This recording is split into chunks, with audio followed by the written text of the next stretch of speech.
Jadi, sepertinya mungkin aja saat itu Judante sudah kehilangan kekayaannya sekaligus penthouse. Assalamualaikum Cinggu. Hai guys, balik lagi di Easy Room TV. Gimana kabar kalian? Sehat-sehat selalu kan? Kali ini aku bakalan ngebahas preview episode 7 yang ada di The Penthouse season ketiga.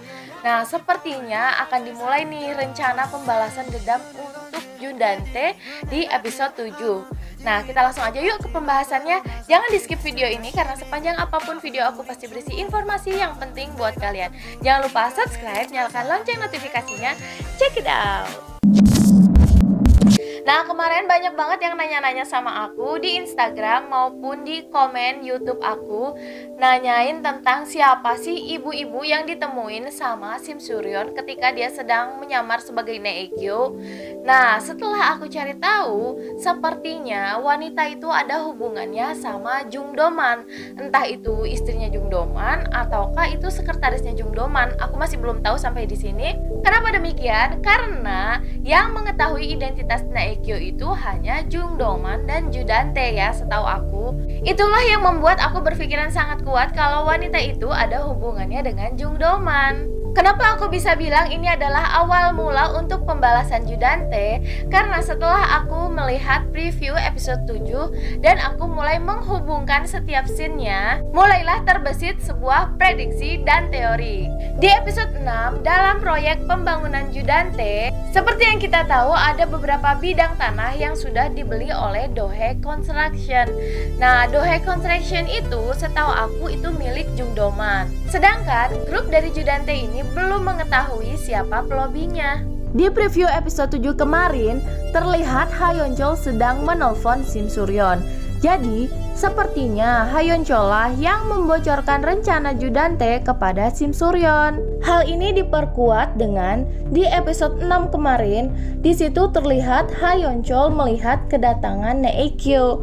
Tetapi dia tidak merasa kaget sama sekali.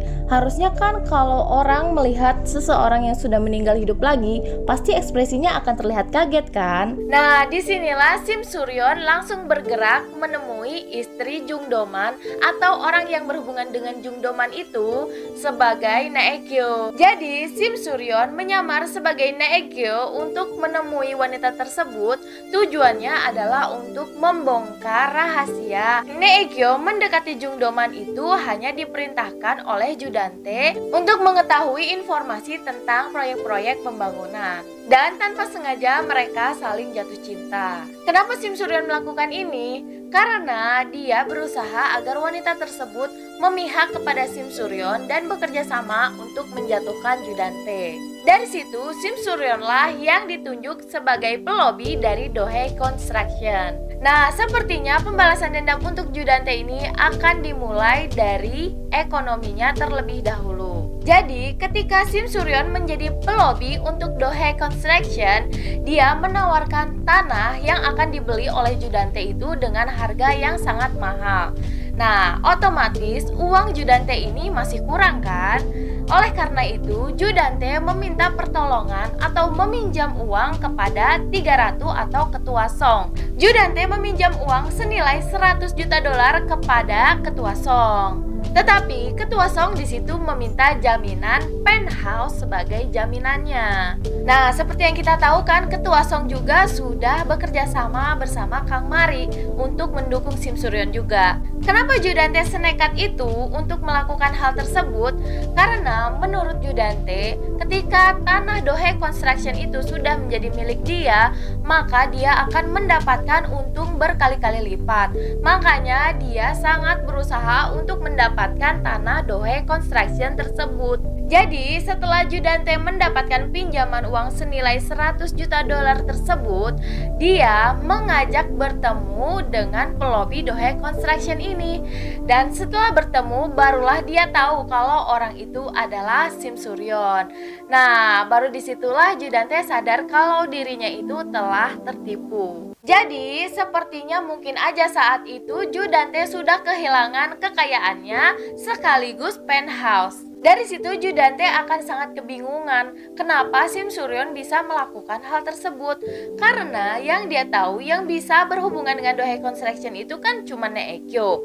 Nah, disitulah Judante mulai curiga apakah itu Sim Suryon atau Naekyo. Tetapi kan saat itu Sim Suryon sudah memiliki tato Naekyo secara permanen. Akhirnya Judante akan merasa kebingungan dengan kejadian tersebut. Gimana menurut kalian?